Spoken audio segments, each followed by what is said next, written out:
बहादुर शाह जफर मुगल खानदान के आखिरी बादशाह थे। उनकी जिंदगी के आखिरी दिन बहुत दर्दनाक गुजरे। उनके पास एक बहुत पुराना और समझदार हाथी था जिसका नाम मौला बख्श था। यह हाथी पहले कई बादशाहों की सवारी बन चुका था। उसकी आदतें इंसानों जैसी थीं, बहुत शालीन, समझदार और अपनी शान में बेमिसाल।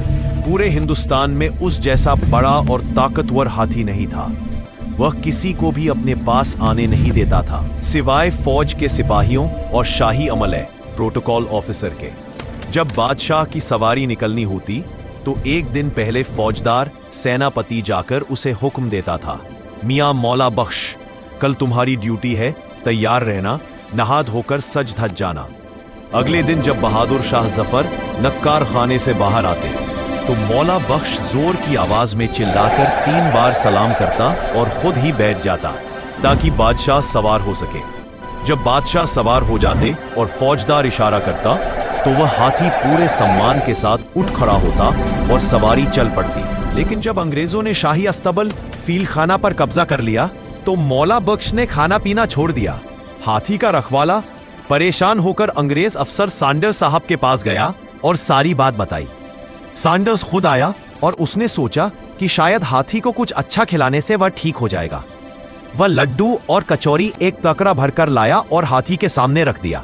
लेकिन मौला बख्श ने गुस्से में टोकरा अपनी सूंड से इतनी जोर से मारा कि टोकरा हवा में उड़कर बहुत दूर जा गिरा। यह देखकर सैंडर्स साहब बोले, यह हाथी बागी विद्रोही है, इसे बेच दो। उसी दिन उसे सदर बाजार में ले जाकर नीलाम कर दिया गया। एक पंसारी मसाले बेचने वाला व्यापारी ने उसे 250 रुपए में खरीद लिया।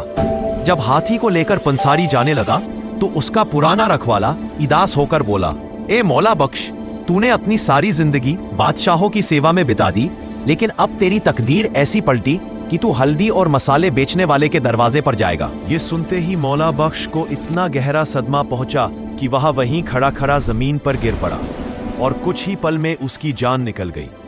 यह कहानी सिर्फ एक हाथी की नहीं, बल्कि वफादारी, बेवफाई और तकदीर के बदलते रंगों की कहानी है।